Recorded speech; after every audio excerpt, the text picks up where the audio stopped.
እንዴት ናችሁ ውድ ቤተሰቦቻችን? ይህ ፉአድ ባህሩ የዩቲዩብ ቻናላችን ነው። እያደመጣችሁን እየተከታተላችሁን ስለሆነ እጅግ ከልብ አድርገን እናመሰግናችኋለን። ዛሬም በፕሮግራማችን የተለያዩ የዝውውር ጉዳዮችን እያነሳን ቆይታን የምናደርግ ይሆናል። ከነዚህ መካከል በተለይ ትልልቆቹን ክለቦች የተመለከቱ ዛሬ ከጠዋት ጀምሮ ሲሰሙ የነበሩ የዝውውር ጉዳዮችን ሰፋ አድርገን ወደ እናንተ የምናደርስ ይሆናል። አብራችሁኝ እንድትቆዩ በአክብሮት ጋብዛለሁ። ፉአድ ባህሩ ይህንን ፕሮግራም እየመራው ከእናንተ ጋር ቆይታን የማደርግ ይሆናል። ውድ ቤተሰቦቻችን የእናንተን ሀሳብ አስተያየትንም ኮሜንት ቦክስ ላይ እንድታጋሩን እንፈልጋለን። በተለይ ስምና አድራሻችሁን እየጠቀሳችሁ ያላችሁን ሀሳብ ከፕሮግራማችን ጋር ሊሆን ይችላል፣ ከዝውውር ጉዳዮች ጋር ሊሆን ይችላል፣ ስለ ክለቦቻችሁም ሊሆን ይችላል። ስምና አድራሻችሁን እየጠቀሳችሁ ጻፉልን። እኛም በፕሮግራማችን መጨረሻ መልሰን ወደ እናንተው የምናደርስ ነው የሚሆነው። እስከ ፕሮግራማችን ፍጻሜ ድረስ አብራችሁኝ ቆዩ። ሀሳብ አስተያየቶቻችሁንም ማጋሩን። ከመሸጋገሪያ በኋላ በድጋሚ ተመልሰን የምንመጣ ይሆናል። አብራችሁኝ ቆዩ።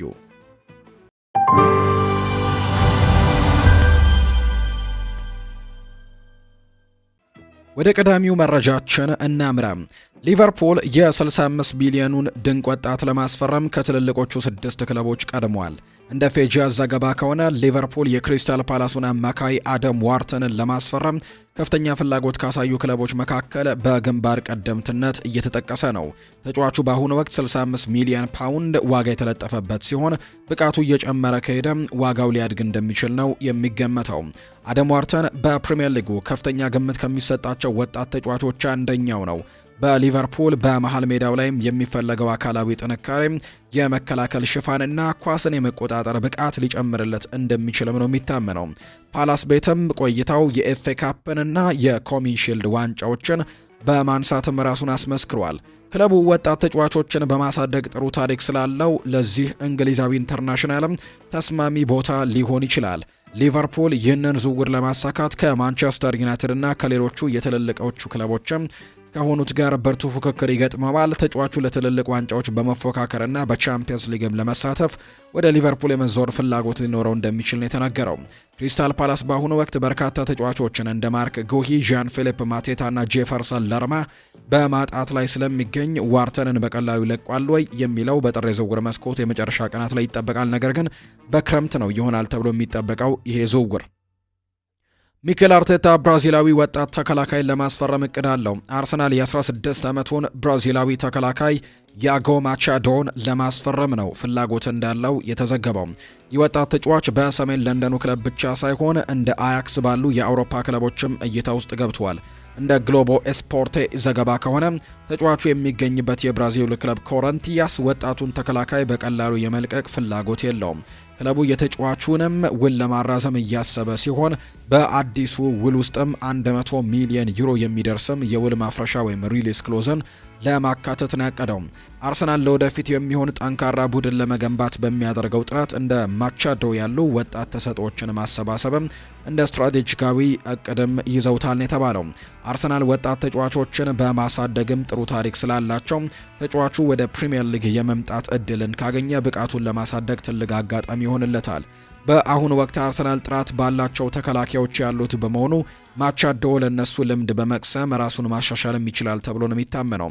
ያን ማቻዶ በብራዚል የወጣት ቡድኖች ደረጃ እያሳየ ያለው ብቃት የብዙዎችን አይን የሳበ ሲሆን አርሰናል በቀጣይ ወራት ውስጥም ተጫዋቹን ለማስፈረም ይፋዊ ጥያቄን ያቀርብ እንደሆነ የሚጠበቅ ነው የሚሆነው። ማንቸስተር ዩናይትድ እና ሊቨርፑል ለ100 ሚሊዮን ፓውንድ የፕሪሚየር ሊግ ፈጣን ተከላካይ ተሰልፈዋል። የቶትናሙ ተከላካይ ሚኪ ቫን ደቨን ከሰሜን ለንደኑ ክለብ ሊለቅ እንደሚችል የሚጠቁሙ መረጃዎች እየወጡ ነው። ሆኖም ቶትናም የ24 ዓመቱን የኔዘርላንድ ብሔራዊ ቡድን ተከላካይ በክለቡ ለማቆየት የደሞዝ ጭማሪ ያለበት አዲስ የረጅም ጊዜ ኮንትራት ለማቅረብም ንግግር ጀምረዋል። እንደ ቲም ቶክ ዘገባ ከሆነ ሁለቱ የእንግሊዝ እግር ኳስ ግዙፎቹ ተጫዋቹን ይፈልጉታል። ለዚህም ምክንያቶች አሉ። ሊቨርፑል ኢብራሂማ ኮናቴን በውድድር ዘመኑ መጨረሻ ኮንትራቱ ስለሚያልቅና እስካሁን ስምምነት ላይ ስላልደረሱ ተተኪ ያስፈልጋቸዋል።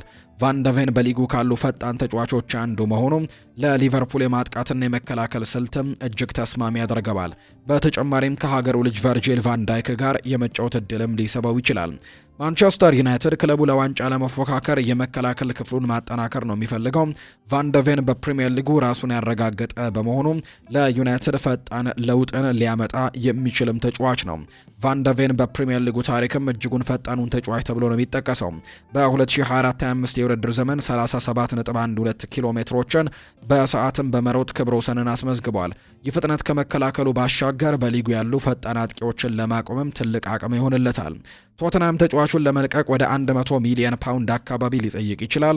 ተጫዋቹ በቶተናም የሚቀርቡለትን የደሞዝ ጭማሪ እንደ ክሪስቲያን ሮሜሮ እና ኮነር ጋላገር አይነት ክፍያ ተቀብሎ ይቆያል ወይስ ደግሞ ወደ ትልልቅ ክለቦች ያመራል የሚባለው የሚጠበቅ ነው የሚሆነው። ይሁን እንጂ በአሁኑ ወቅት 100 ሚሊዮን ፓውንድ ከፍሎ የሚያስፈርመው ክለብ ይኖራል የሚለው ግን አጠራጣሪ እንደሆነ መረጃዎቹ ወጥተዋል።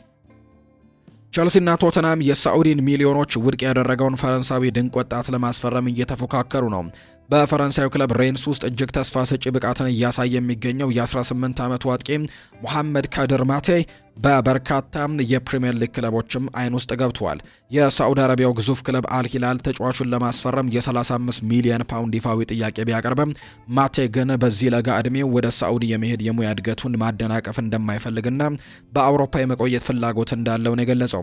ሁለቱ የለንደን ከተማ ክለቦች ተጫዋቹን ለማስፈረም ስካውቶቻቸውን በመላክም በቅርበት ሲከታተሉት ቆይተዋል። ቼልሲ ክለቡ በክረምቱ ሁለት አጥቂዎችን ቢያስፈርምም ሁለቱም በቋሚነት ጎል ማስቆጠር ባለመቻላቸው አሁን ተጨማሪ አማራጭ ይፈልጋል።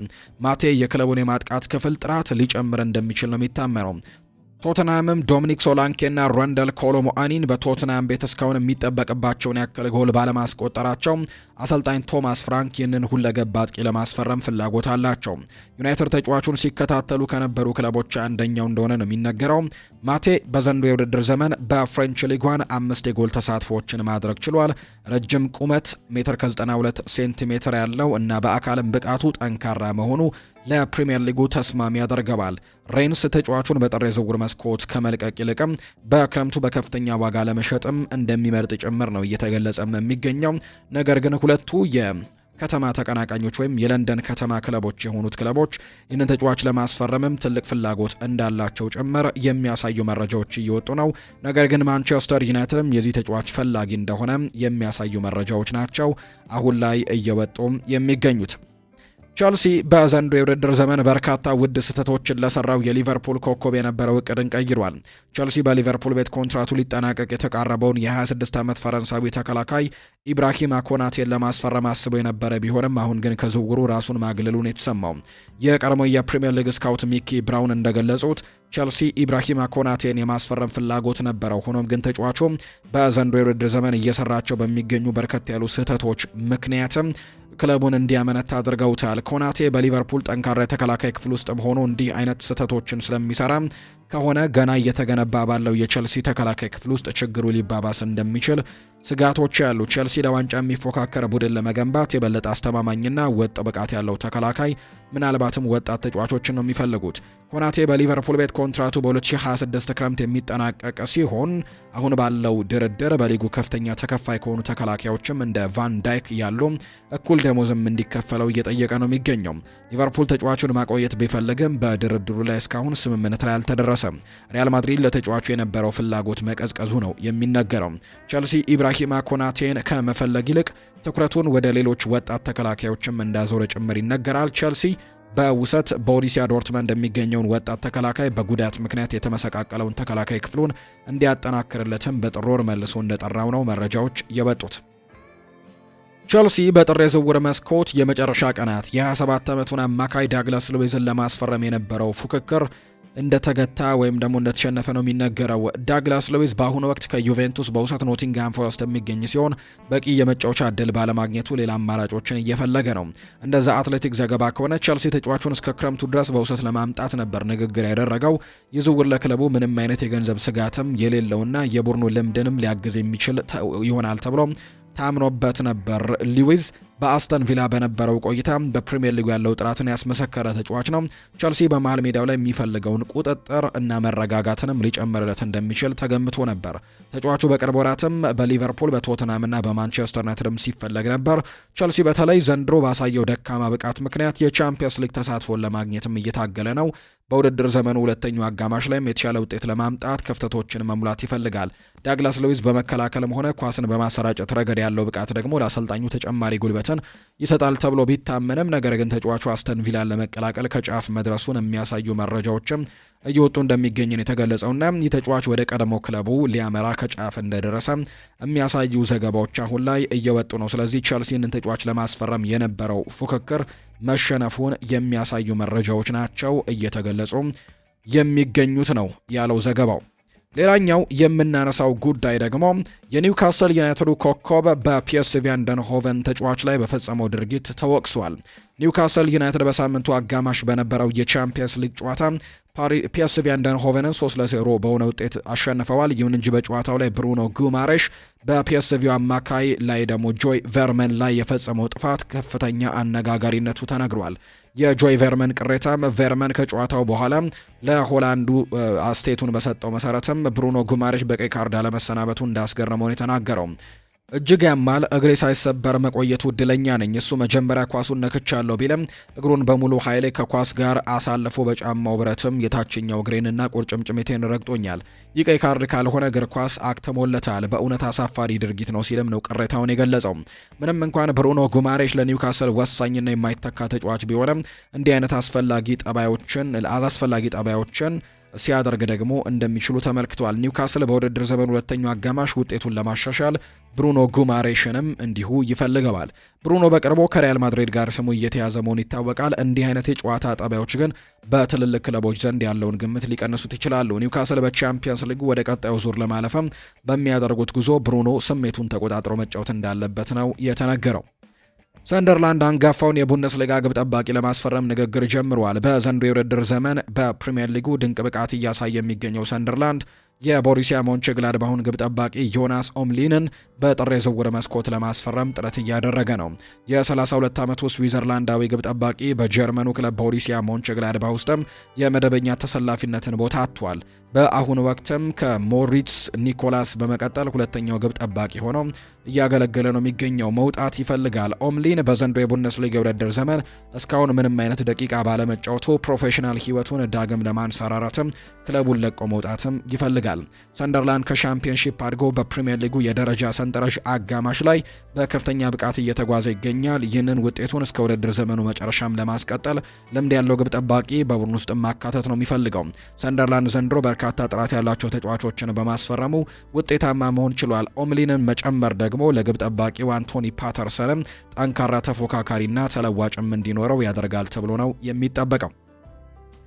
የ22 ዓመቱ ተጫዋች የሕክምና ምርመራውን አከናውኗል። ዌስትሃምም ዝውውሩን አጠናቋል። ዌስትሃም ዩናይትድ የቬንዙዌላዊውን አማካይ ኬይበርን ለማስፈረምም ከጫፍ መድረሱን የተነገረው እንደ ጋዜጠኛ ኤሊያስ ሎፔዝ ዘገባ ከሆነ ተጫዋቹ ለንደን ገብቶ የሕክምና ምርመራውን በስኬት አጠናቋል። ከቬንዙዌላው ክለብ ዲፖርቲቮ ላጓይራ የመጣው የ22 ዓመቱ አማካይ የሥራ ቪዛው የተፈቀደለት ሲሆን የውል ስምምነቱንም ፈርሟል። ዝውውሩም በውሰት የተከናወነ ሲሆን በውድድር ዘመኑ መጨረሻ በቋሚነት የመግዛት እድል ሊኖር ይችላል። ለማድሪድ የተባለው ተጫዋች ከፓብሎና ከታቲ ካላስቲኖስ በመቀጠልም በጥር ወር ዌስትሃምን የተቀላቀለ ሶስተኛው ተጫዋች ነው። ዌስትሃም በአሁኑ ወቅት የፕሪሚየር ሊግ የደረጃ ሰንጠረዥ 18ኛ ደረጃ በወራጅ ቀጠና ውስጥ ይገኛል። ክለቡ ለማድሪድን በመሃል ሜዳው ላይ በሚያሳየው አካላዊ ጥንካሬና በቴክኒካል ብቃቱ ከወራጅ ቀጠናው ያወጣዋል የሚል ትልቅ ተስፋ እንዳለው ነው የተነገረው። ሌላኛው የሚነሳው ጉዳይ የማንቸስተር ዩናይትድ ኮከብ ተጨባጭ ድርድሮች ከተደረጉ በኋላ ዝውውሩን ሊያጠናቀቅ ይችላል። የ24 ዓመቱ ሆላንዳዊ አጥቂ ጆሹዋ ዘርክዚ በውሰት ውል ኦልትራፎርድ ለቆ ወደ ሮማ ለመሄድም ከጫፍ ደርሷል። ምንም እንኳን የሮማው ዳይሬክተር ፍሬድሪክ ማሳራ ከዚህ ቀደም ማንቸስተር ዩናይትድ አይሸጥም ማለቱን ቢገልጹም አዳዲስ መረጃዎች ግን ድርድሩ መቀጠሉን ያሳያሉ። ታዋቂው የስካይ ጀርመኒ ጋዜጠኛ ፍሎሪያን ፕሌተንበርግ እንደገለጸው ተጨባጭ ጥያቄም ሮማና ሌሎች ክለቦች ተጫዋቹን በውሰት ለመውሰድም ይፋዊና ተጨባጭ ጥያቄዎችን አቅርበዋል። ዘርክዚ በዩናይትድ ቤት ያለው የመጫወቻ እድል ዝቅተኛ በመሆኑ የወደፊት እጣ ፈንታው ላይ ግልጸኝነት እንዲፈጠር ነው የሚፈልገው። በቅርቡ ጥቃቅን ጉዳቶች ያጋጥሞት የነበረ ቢሆንም በቀጣዩ ሳምንት ሙሉ በሙሉ ወደ ሜዳ እንደሚመለስ ይጠበቃል። ዝውውሩ የዘገየውም በእነዚህ ጉዳቶች ምክንያትም እንደሆነ ነው የሚታመነው።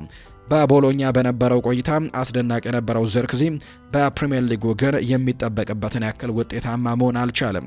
ዝርክዚ በሆላንድ ብሔራዊ ቡድን ውስጥ ቦታውን ለማስከበር በቋሚነት መጫወት ይኖርበታል።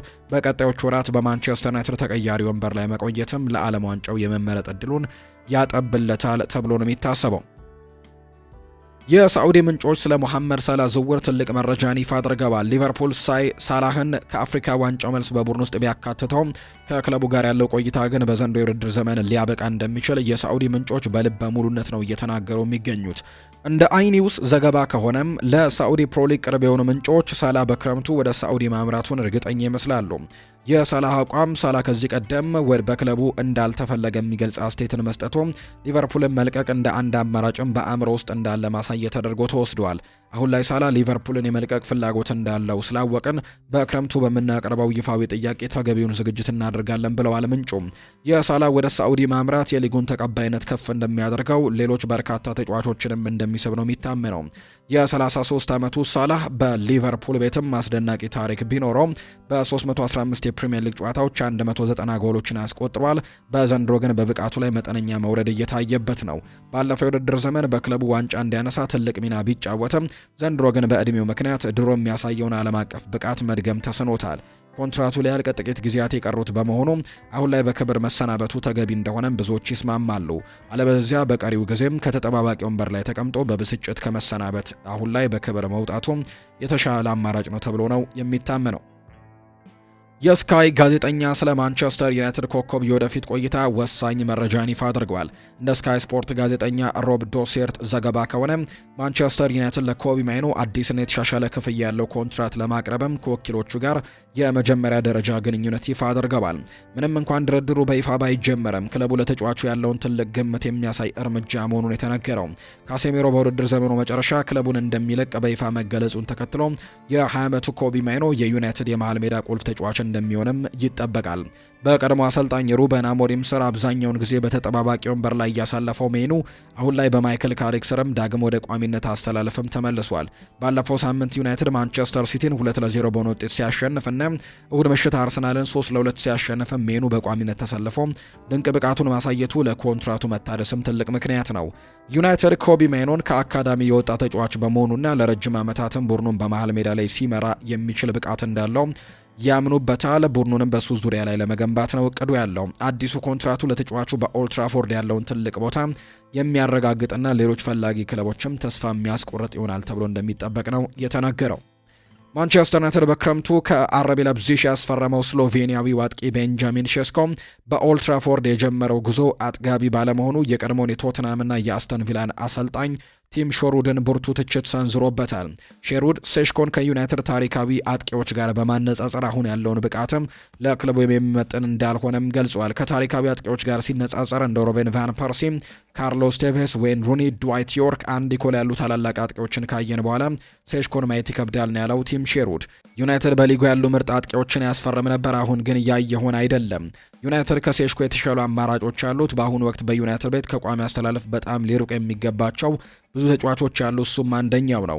አዲሱ ጊዜያዊ አሰልጣኝ ማይክል ካሪክ በደርቢው ጨዋታ ሴሽኮን አስቀምጠው ቡድኑን የዓመቱን የምርጥ ጨዋታ ማሳየቱ ለተጫዋቹ በራስ መተማመን ላይ አሉታዊ ተጽዕኖ ሊኖረው እንደሚችል ሼሩድ ገልጿል። በጀርመን ቡንደስሊጋ በሁለት የውድድር ዘመናት 39 ጎሎችን ያስቆጠረው የ22 ዓመቱ ሴሽኮም በእንግሊዝ ምድር እስካሁን አልተሳካለትም። በዘንድሮው የውድድር ዘመን በ19 ጨዋታዎች የሚያስቆጠረው 5 ጎሎችን ብቻ ነው። ምንም እንኳን ሴሽኮ መቸገሩ ቢታይም እንደ ፍሎሪያን ቨርትስ ያሉ ተጫዋቾችም መጀመሪያ ላይ ተቸግረው በኋላ ላይ እየተደነቁ መጥተዋል። ሆኖም ግን ሴሽኮ እንደ ራስመስ ሆይሉንድና ጆሹዋ ዘርክዚ ያሉ ስኬታማ ያልሆኑ ዝውውሮችን ፈለግ እንዳይከተል ግን ስጋቶች እንዳሉ የሚያሳዩ መረጃዎች ናቸው በትልቁ እየወጡ የሚገኙት። ወደ ቤተሰቦቻችን ፉአድ ባህሩ የዩቲዩብ ቻናል ላይ ትገኛላችሁ። እያደመጣችሁን ስለሆነ እጅግ ከልብ አድርገን ነው የምናመሰግናችሁ። የዛሬውን የዝውውር ፕሮግራም ላይ በስፋት ያጠነጠንበት ፕሮግራማችንን ወደ እናንተ ስናደርስ ቆይታን አደረግን። ፉአድ ባህሩ የዛሬውን ፕሮግራም እየመራው ከእናንተ ጋር ቆይታን አድርግ ያለው። በቀጣይ ፕሮግራሞቻችን ሌሎች ስፖርታዊ ጉዳዮችን፣ ሌሎች አዳዲስ መረጃዎችን አካተን በድጋሚ ተመልሰን የምንገናኝ ነው የሚሆነው። ስላደመጣችሁኝ፣ ስለተከታተላችሁኝ፣ ቆይታችሁን ከኛ ጋርም ስላደረጋችሁ ከልብ አድርገን እናመሰግናለን። በቀጣይ ፕሮግራሞቻችን መልሰን የምንገናኝ ይሆናል። ለዛሬው ግን እዚህ ጋር እናብቃ። መልካም ጊዜ፣ መልካም ቀን እንዲሆንላችሁም ነው የምመኘው።